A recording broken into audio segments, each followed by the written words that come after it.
You have done a lot of studies, like certifications and research or work, can say, regarding trauma and healing the trauma. Could you tell me some stories of yours or of your clients?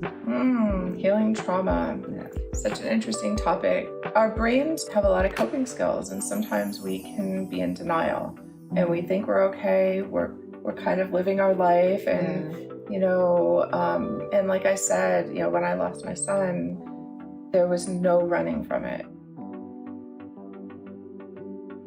Welcome back to another episode at Deep Dive with Varuna. Today's guest is Kate Steele.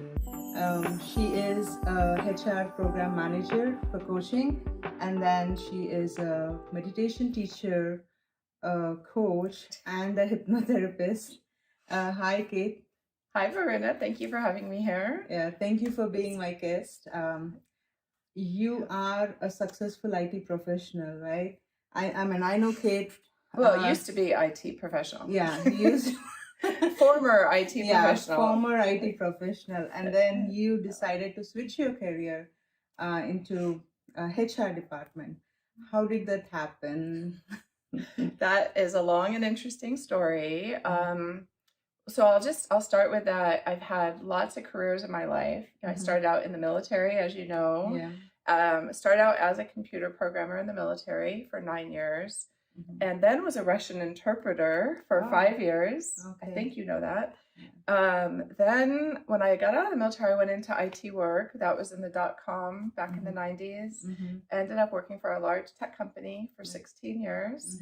And I just stayed in IT work. It never was the best fit for me, but I started out when I was 18, and we often don't know ourselves that well when we're that young. Yeah.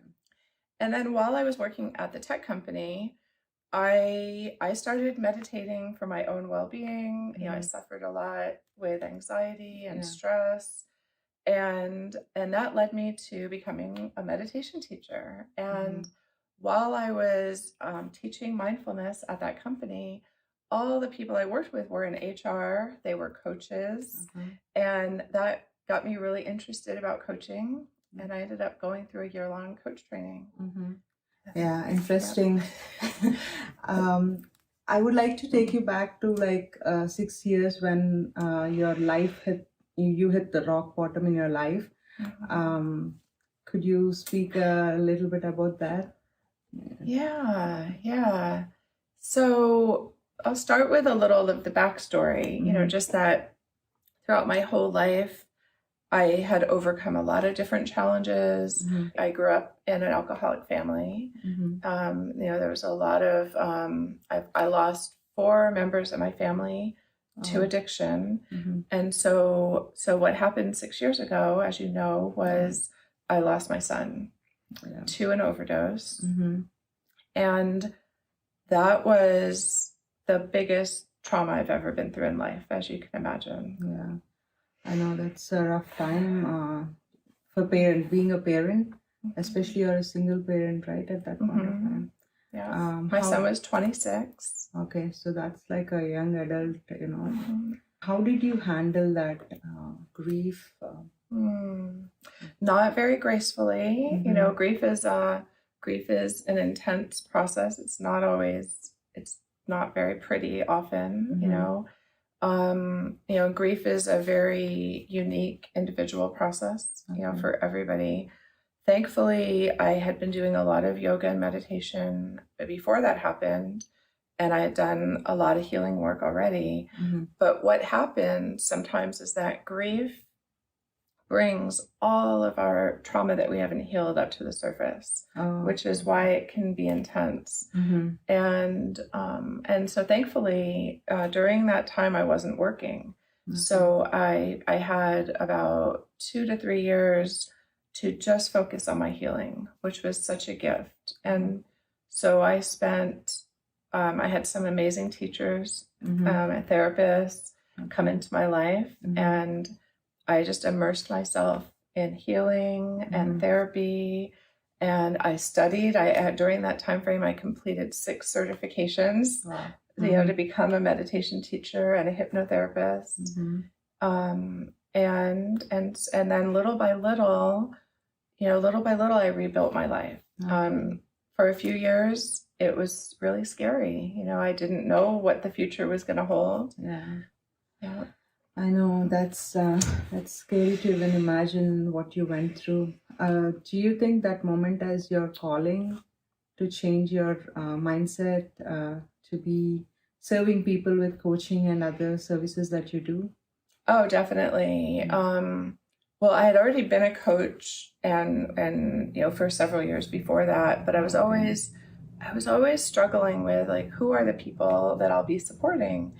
And so after that, the last 6 years, I've really focused on supporting people that are recovering from addiction. I've supported moms who have children in addiction. Okay. I've supported people who have lost loved ones. So, I generally work with a lot of people who have been through tough situations like that. How does addiction start with? When does it start?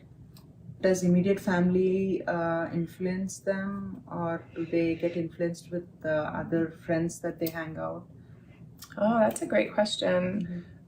So addiction, it's complex. A lot is biological, and it's in our genes. Okay. It's hereditary. So a lot of times you'll see addiction running in families where it's so part of it is we're predisposed to having addiction issues, but then our environment and our family and our friends, that definitely has a big impact. Okay. So when you're already wired to get addicted, how can the person stay away from it or come out of addiction? Well, first, I just want to say there's no shame, in being in any kind of addiction. It's part of our human nature to, like, we don't want to feel pain, and we want to have relief and feel pleasure, and especially when you've had trauma and you've had pain. All addicts. The addiction is not the problem. The issue is the underlying pain that they have. Okay. So I just want to start by saying that. It's a really, I have 15 years clean and sober, so I've been through that experience as well.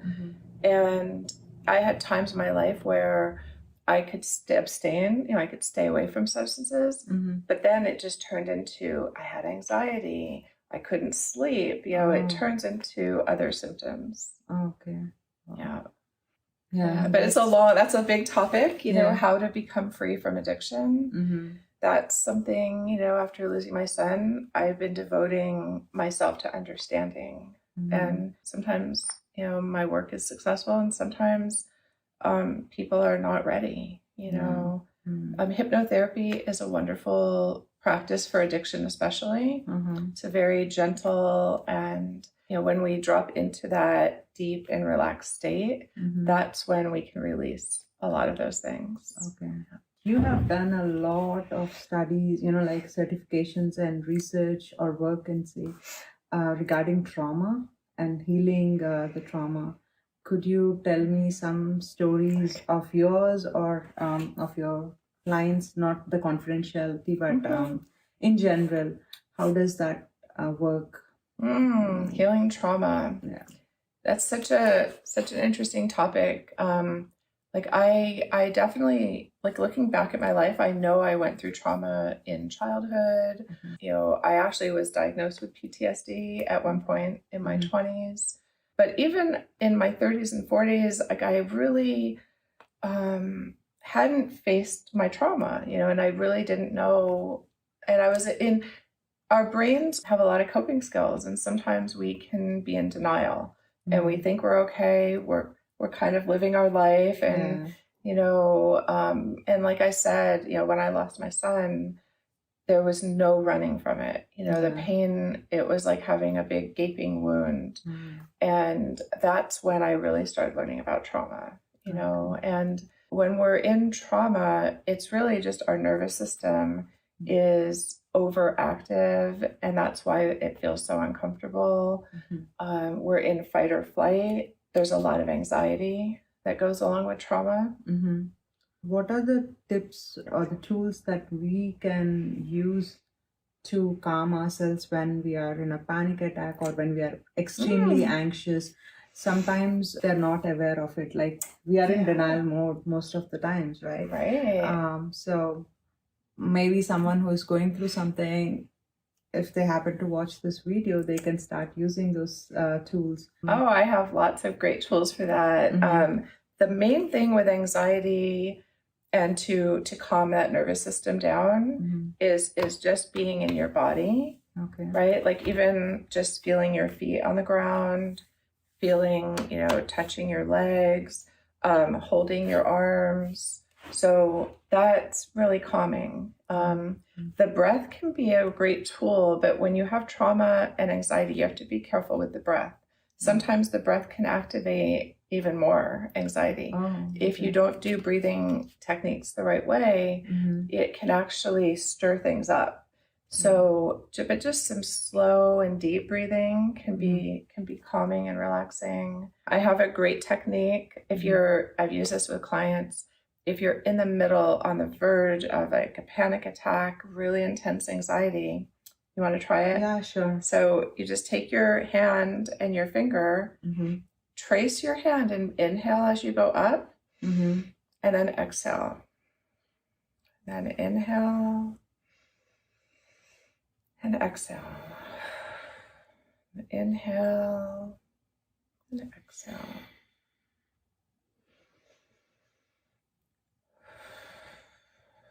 And then just as slow as you can. Wow. How'd that feel? I feel a lot better, even though I'm not anxious now. Wow. Yeah, this is, it's a very, there's a lot of neuroscience behind that. When we activate our senses, we're looking and we're feeling our hand and we're breathing, letting our breath slow down. Okay. Yeah. Wow. And we are being present, I think, with this. Oh, okay. That's the key. When we're present, we can feel a lot more peace. But sometimes when we have trauma, though, and we do practices to start being present, we make contact with some of that pain. Yeah. So it's a little tricky. That's why sometimes people that start meditating, once they slow down and they go inwards, they will start making contact with the things they've buried that they haven't wanted to feel. So being willing to feel those things is a really important part of healing. It's scary to even feel those emotions that are hidden beneath, that you're not even aware of most part of the time. But when we agitate those feelings, how can we overcome them, or how can we resolve that hidden trauma? Well, it depends on the level of trauma that you're working with. I mean, I worked with my trauma and grief therapist. I still see her 6 years later. Okay. And early on, I saw her every single week. Because even though I had the tools, it's really hard to work on ourselves. Like we need somebody to hold that space. So I highly, highly recommend therapy or a trained coach, or hypnotherapy can be really great. But yeah, having a support system, we can do a lot of inner work on our own. It's wonderful. There's a lot of things we can do ourselves, but there's nothing beats like having a session with somebody every week. Okay. Yeah. And then coming back to you, so I want to know like how you molded your life, or how you reshaped yourself into the successful person that we see here. Oh yeah, I say that a lot to my clients, like when I share about my story, because I think I like people to understand, like I've been at really hard times in my life, and it's not always obvious, if you look at my life today. I think that's something that I always wonder, like we put a smile to outwardly for the people, like for the society, but there's so much that every person goes through that they only know, and bringing that out is helpful for other people to come out and get the help or seek guidance, Oh my gosh. educate themselves. I had this epiphany at one point over these last 10 years, I guess, because I used to always like look at like teachers and authors and people that are visible, that are out speaking. And I just thought they were that way, you know, and at one point I realized like every one of those people that I admire have their own story and they've been on their own journey. And the ones I admire the most are the ones that are very transparent about their journey, because it does inspire other people. Yeah, I know. Yeah. Okay, now let's come back to your narrative. How did you slowly get back to yourself and, you know, rebuild yourself? Yeah, well, it's funny that even that term, right? Like I did have to kind of rebuild my whole life. But it's actually it's really a process of like returning to my real self. And then my life just, you know, life falls into place. Like the more we are like healing and we're connecting to ourselves, then we're making decisions from that place. Okay. So like all the things that are in my life today, they're things that I always desired, like the home that I bought, my relationship, my current job. But like when I was in my trauma and my own addictions, those things were really out of reach because I wasn't the person that could have those things, right? Okay. So a lot of my journey was like letting go of all that's not true about me, right? All the old beliefs. Okay. They're false. You know, they're just stories that we make up when we're young about ourselves. They're not true, but they're hard to let go of. And that's part of the trauma. Like those things are stored in our bodies, deep in our emotions, in our, you know. So did you change the narrative to become what you are today? Oh my gosh, totally. The biggest narrative that I changed was the belief that I'm alone. You know, that I built that story from a young age, feeling like I had to survive in the world. I was on my own. I was a single mom for a lot of years. I had some abandonment, you know, issues, and that plays out. And I went through life and went through a lot of painful relationships, and that just keeps reinforcing it, like, oh, everybody leaves me, I'm alone. And then when my son died, that was like, oh, even my son leaves me. I think the last one to leave, right? You know, the last every time you are exposed to being alone, then your brain keeps saying, you know what?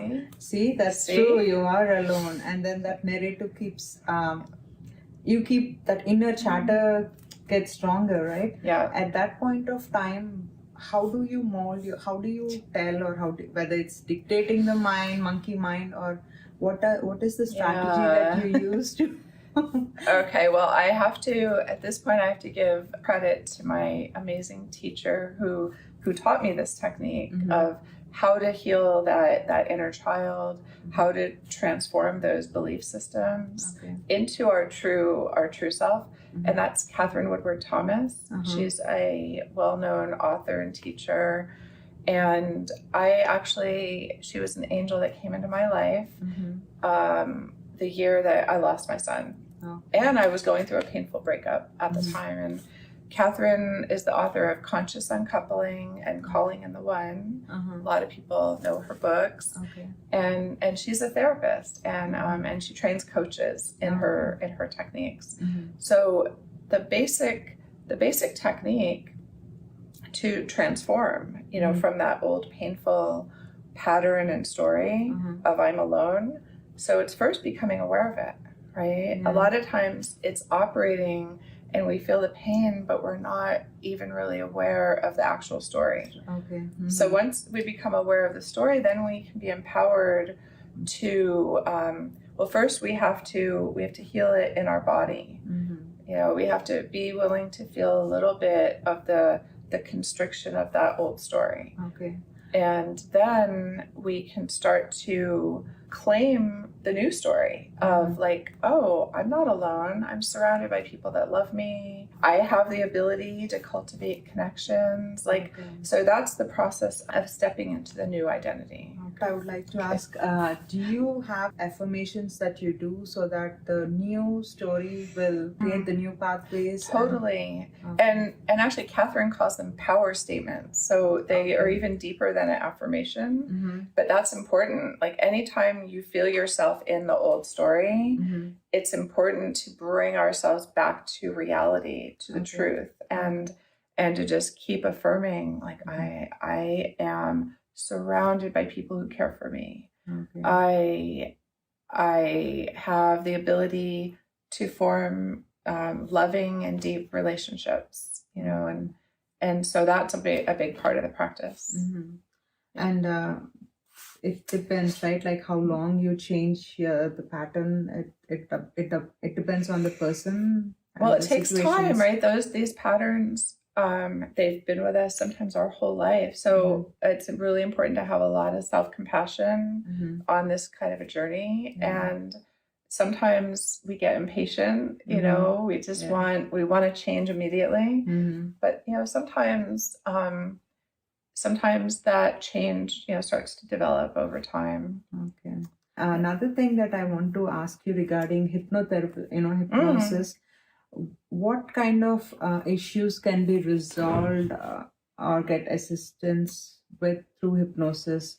You said addiction could be one. Oh yeah, addiction is a great one. Hypnotherapy is really good for anxiety.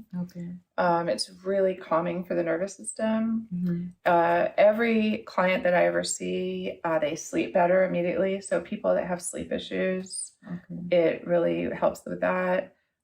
Pretty much anything you can think of that has to do with the mind, the emotions, the body. It can help people lose weight. It can help with like work success, confidence. Can help with speaking, you know, any kind of fears or anxieties.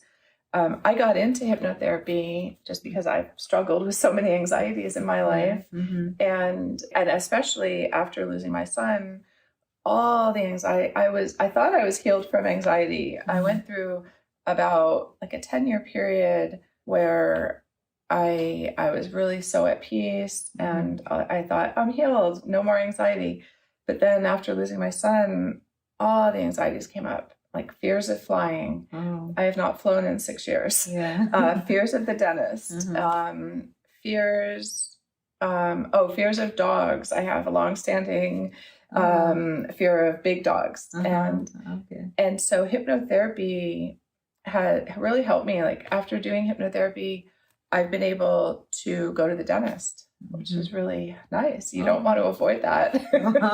So that's interesting to know. I didn't know that, you know, like I know about a little bit about hypnosis, but hypnotherapy, but that's wonderful to know.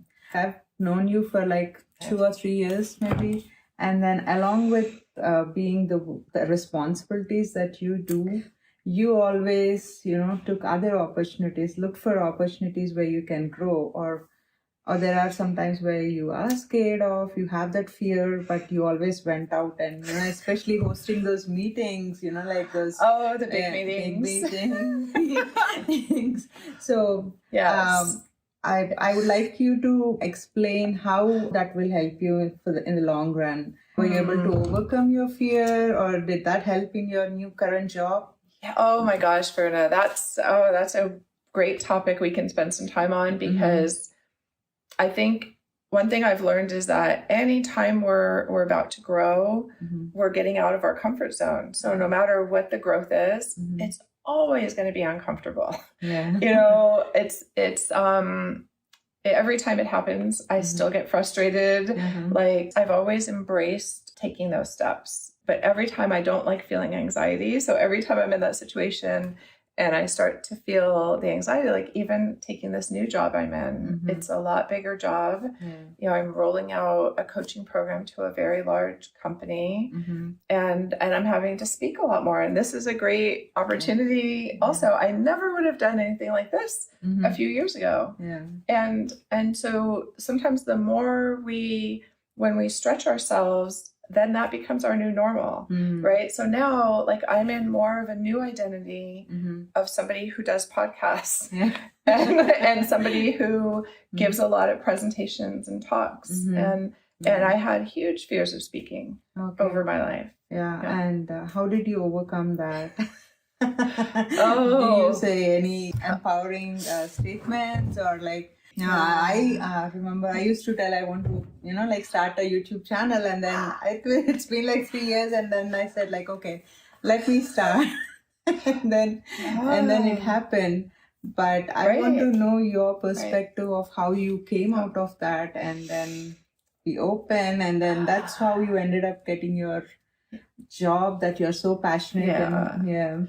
Well, it's still an ongoing process, but I mean, I worked with a coach for the past 6 months when I started my new job. And so that helped me just feel that support. Even the last 6 months in my new job, I was just had a lot of anxiety, a lot of self-doubt, a lot of comparing myself to others, because I moved from the IT world where I was more skilled in leading meetings or speaking or things like that. But now I'm in an HR world.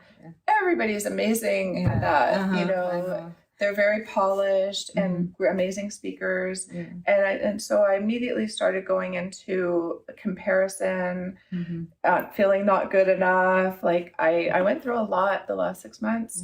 And what one of the things that helped me the most was one day my vice president that I report to, I tried not to show my anxiety that much, but she could see it. And one day I was going into a big meeting and I was asking her for some advice, and I'll never forget this. She said to me, "Kate, stop trying to prove yourself. You've already proven yourself. You're the expert." She said, "Go in." And I was meeting with a senior vice president, and I was terrified. And she's like, "They want to hear from you. Just go in there and be the badass that you are." I've never had a leader at work talk to me like that. But so she's a coach. So it's amazing working for another coach.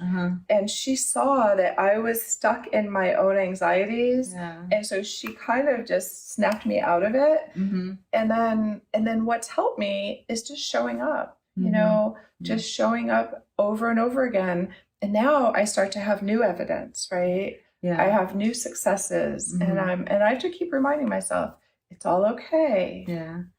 Does journaling or writing about your successes help you building that neural pathways? Do you think so? I think journaling is a great tool. I'm not a good journaler, but I always recommend it to clients. Some people, I do a little journaling in the mornings, but it's usually more just to like write down like my top 3 goals for the day. But there have been times in my life that I did more journaling. But if you like writing, I'm more of a talker, or, there's a lot of different ways to get that clarity. And, but yeah, I recommend journaling, but I always feel a little bad because I'm not a big journaler. I know. You have been mentioning about coaches, and I think you have invested a lot on going to get that help from some other person, and not too many people take that step to reach out to a therapist or a coach. What would you suggest to those people who are hesitating to invest on themselves? Well, I guess, you can also start small. You can start small. There's so much free things available. If money is an issue, there's a lot of free resources in different ways. Podcasts, YouTube videos, books. There's a lot of great books out there. And then, but little by little, to realize that you're worth that investment. It always cracks me up when I see sometimes people, like especially people that are stuck in addiction, they will spend hundreds of dollars every month on their addiction, whatever it is. But then when it's time to go to do healing work, they're like, oh, I don't want to spend $100. Yeah. So right. So it's just important to think about like, what are your values and your priorities? And that's where we spend our money. Yeah. You know, I know you're an avid reader. Could you suggest a few books on self-development, and then you are into grief and other coaching, so I would like to give I would request you to give some suggestions on related to grief, overcoming grief. Huge fan of books and development resources. I actually will start with these. Okay. So this one is the Miracle Morning. And how we start our days has a big impact. So I'm a big fan of morning routines. Al Elrod, he's been through the biggest challenges of anybody I know, and he's overcome them. And this is like a practice of, you know, some meditation, some affirmations, some journaling. He recommends journaling. So highly recommend the Miracle Morning. And then I also love Atomic Habits. And this says here, tiny changes, remarkable results. So sometimes I know, like, when I'm trying to make changes in my life, I often want like the dramatic results and I get impatient. But like the power of just small things consistently, like just drinking an extra glass of water every day, that's all. Or take, you know, maybe doing 2 push-ups for exercise, like just, you know, so that starts to make big changes. Yeah, the compounding effect. Yes. So Atomic Habits, I think, is one of the best books on habits that I've read. This was a great book for me the last few years. And this book actually, this contributed to my career changes. All the stuff that I worked on in this book. So it's Girls Stop Apologizing. And I think I just read this a few years ago, and I wasn't really aware of how much I was limiting myself and how apologetic I was in different, and like that story I just told about my VP saying, stop trying to prove yourself. And so I'm still like learning how to live this, and it's a practice, but there's some great tips in this book on just how to be, as women especially, you know, how to be in our power, our authenticity, and just show up in life. And so those are my personal development books. And when coming to grief, I know I asked you ahead of time, like, have some I just happen to have some books right here. Okay, so the number one book on grief, and I think having good books when you're going through grief is really helpful, because grief, sometimes you're not ready to talk with somebody. You know, it's so vulnerable. So having a good book or an online resource can be really, really helpful. This one is called It's Okay That You're Not Okay. And the message in this book is so powerful because, like, we often, our culture and our society does not really support our grief process, right? Like we're kind of have to go right back to work. You know, like you said earlier, we put on a happy, smiley face. Think about how many people do we encounter every single day who have been through loss and their heart is hurting, but they still have to go through life. So this book just helps kind of normalize that, like that it's okay to be a mess. Like when I was in grief for like 2 years straight, I sobbed every single day. Very, you know, screaming, crying, like on the floor. So, and that's okay. If I didn't do that, one thing's, if you don't process and release the grief, it just lasts longer. It builds up over time. It leads to depression. It leads to longer term issues. And I really didn't want that. I wanted to heal my grief as fast as I could. But and I know, like, I recently lost my father, and you know, we talked about that a few times. So, and grief comes in waves. Yeah. It hits us back again and again. And on during those times, how do you handle that? Yeah, even now it's 6 years out, and on the Mm-hmm. anniversary, Mm-hmm. it's like reliving it all over again Okay. every single year, Mm-hmm. or on Mother's Day. Yeah. And it always surprises me, even though I've been in this for 6 years now. Sometimes I don't notice it right away. Like the emotion starts to build up in my body. Mm-hmm. I usually will just start feeling really, really tired. Mm-hmm. But then sometimes I'll start getting irritable, or like different symptoms will come out. Mm-hmm. But what my therapist helped me the most with is just making more space for myself. Mm-hmm. And so on those big anniversaries, I try to not schedule things. I try to just have some time and space. Mm-hmm. And if I need to cry, I can cry. Yeah. And so just kind of planning for it, I guess. Okay, great. Yeah. Mm-hmm. But just realizing it's normal, Mm-hmm. I may have these waves of grief the rest of my life. Mm-hmm.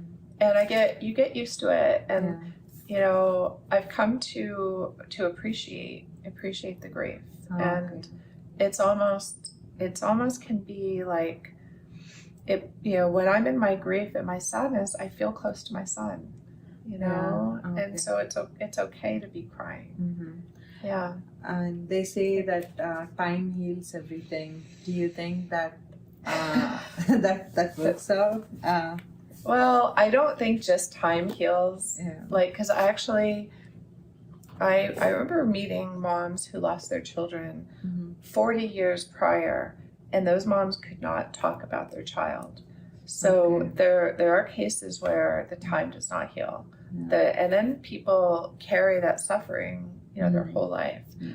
I did not want to be that person. Yeah. So Mm-hmm. I think, we have to do some intentional healing work. Mm-hmm. We can try to avoid it, which is what human beings generally do. We try to stay busy. Mm-hmm. We try to, we don't want to face it. Yeah. But so I think, the more we do the healing work, then we become more free. Mm. And we become healed. Another book I have is by Elizabeth Lesser, Broken Open, How Difficult Times Can Help Us Grow. Okay. This is a great book. There's a whole concept about post-traumatic growth, right? Oh. That when we go through trauma and when we actually heal from it, there is growth. Mm. Yeah, definitely. And yep, that's a beautiful one. Mm-hmm. And then the last one is David Kessler is a very well-known grief expert, Mm-hmm. and he's written a lot of books with Elizabeth Kubler-Ross, Okay. who has like the 5 stages of death and dying. Mm-hmm. And this book is called The 6th Stage of Grief, Finding Meaning. Okay. And I'm really, lately I'm really feeling like I'm in that stage finally. Mm-hmm. There's a lot of meaning and purpose in my life, and Mm-hmm. this is a wonderful book. Okay. So, Yeah. Thank you very much. What is the advice that you want to give to people who are going through trauma or grief, or like whatever the emotional baggage that they're carrying? If there are like any steps that like most of the people try to remain in the victim mode, not even knowing that they're being like in the victim mode. Could you advise for the viewers? Oh, I think it all like starts with some self-reflection, and like a lot of times life happens, and but the more we can look at ourselves and take responsibility and just say, like, how am I showing up that's helping to create this thing in my life? Like, like somehow, like sometimes when we're in our suffering, we think life is happening to us, and and then we go into complaining about it, or we we feel like, oh, I'm doomed. This is just, that's like for me, when I felt alone, I was in that. I felt like, oh, I'm never going to have a good relationship. I'm never going to have my dream job, but the reality is I was showing up in ways that was creating that. Okay. And so now the more I heal and I grow, I'm creating lots of different things in my life. Mm-hmm. So Yeah. I would like to touch base on that manifestation. I'm so big on manifestation. How do you, like, do you think we can manifest what we want? Yes, let's talk about that. Yeah. So the fact is that we're always manifesting, and it's just sometimes when we're in our wounding or we're in like a lower energy, then we're manifesting those things, right? We're manifesting, more challenges, more issues. Yeah. So the trick with manifesting is just to be in our true self, and we'll naturally have abundance. We'll naturally have love. Yeah. We'll naturally attract the things that we really desire. But we can't bypass that. Like if you're like, I look at years ago when I was in my pain, I was in my anxieties, addictions. I, more than anything, I wanted the things I have today. And, if you're at a certain level in your life, you can't just magically manifest something different. Like it has, like even with money, right? They say if you're trying to manifest money, it has to be something that your subconscious mind is receptive. Yeah. Like you can't say, I want to manifest $10 million if you have $100 in your bank account. You might say, I want to manifest having $500. So the subconscious mind is really connected to our manifesting, because everything is stored in the subconscious mind. So that's a place to look. I see a lot of people try to manifest, but then they would read affirmations or say things, but it's only for that 15 minutes, and then the rest is like being their usual self, and then they would complain like, okay, this is not working. So for them, what would you suggest? Yes, that's so funny. That reminds me of 15 years ago when I started meditating. I started feeling some really deep peace when I was meditating, but then I would meditate before work, and then I would go into work and I would get triggered. People would irritate me. And so I was still the same old self, right? Yeah. And so I think like over time, it's a process of just letting go of some of those patterns and notice, but we have to notice it. We can't change something if we're not aware of it. Yeah. So say for example, the 500 example, they would have $500 and they want to have $500, but then they would be cribbing about, like not having a good car, or, like there are so many places where we complain or whine.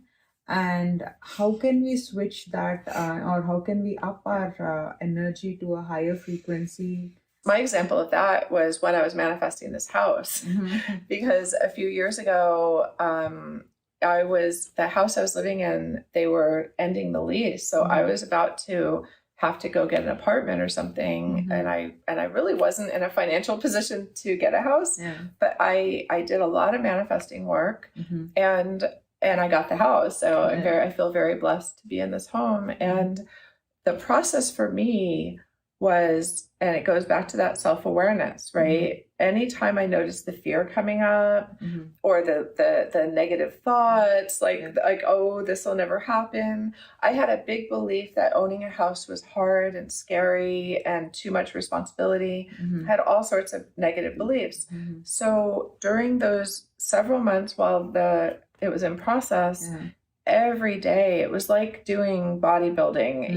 Every day I had to set my intention of like, I intend to manifest this house. I had to be with the things that were coming up, and those are all like inner child things.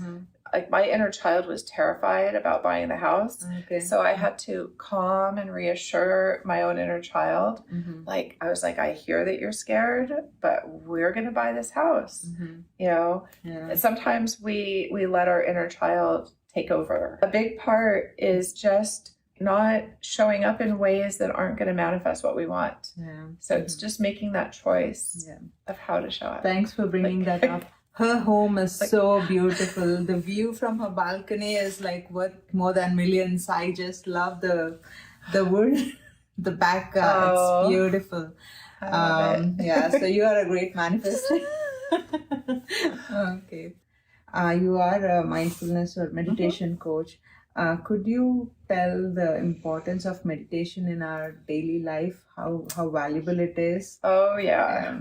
Yes. And that's the key word, is daily. So, it's not like enough to meditate once a month, right? Because our thoughts accumulate every single day. And it's kind of like a hygiene practice for our minds.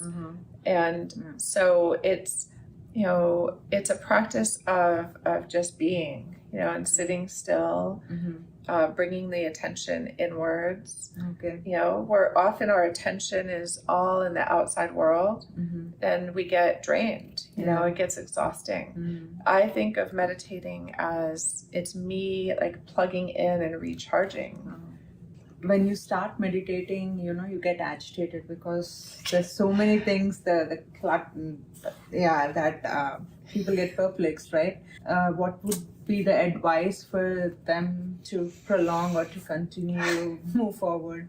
Oh, yeah. I remember I still have that happen. Like sometimes I've been meditating for 15 years, and sometimes I go to sit and meditate. My mind is so busy and active, and it's painful. Yeah. But the longer we sit with it, the mind, naturally just does start to quiet down. But I always just recommend to people that are just starting to meditate, just set your timer on your phone for 5 minutes. Okay. Setting a timer is really powerful because it tells the subconscious mind that we're just doing this for 5 minutes. Okay. Often that agitation that happens is because the mind and the ego thinks it's going to be forever. Oh, right? okay. So if you tell yourself, okay, 5 minutes, we're just going to sit here in some silence. Yeah. And then if I identified my negative beliefs, or if I am aware of something that's bothering me, is there a technique to let go of that during meditation practice that you can advise? I'm just getting all the tips for myself. Oh, I see what we're doing. This is a session for Varuna.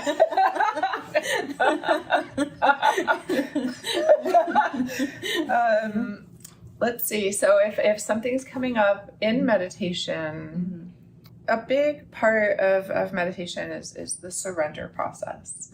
And so, and like I mentioned, self-compassion.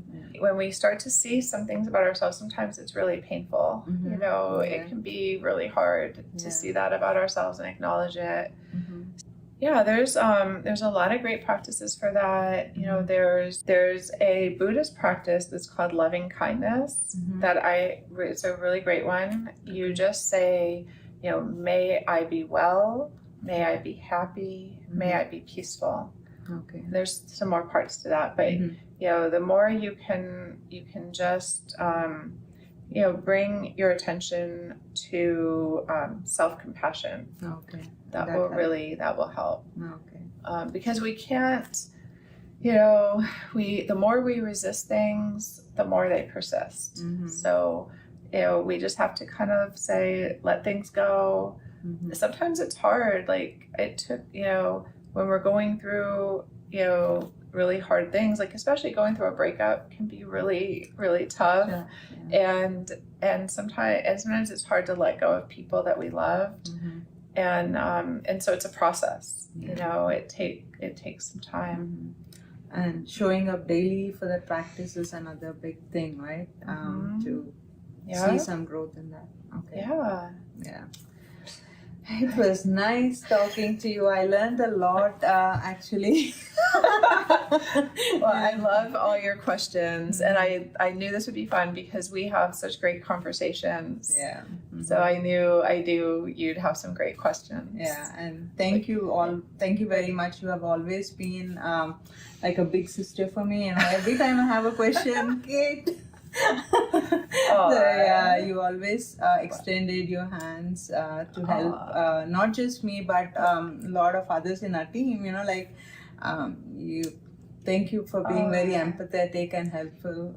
Oh my gosh. Well, I'm so inspired that you're doing this. I remember you talking about it. So kudos to you. Thank you for making this happen. I know you're going to touch a lot of people with your videos and your conversations. Yeah.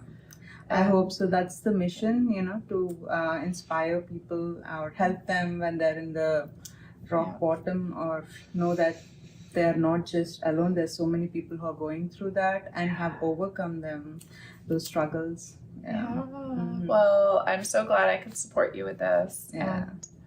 Thanks, Kate. You're welcome.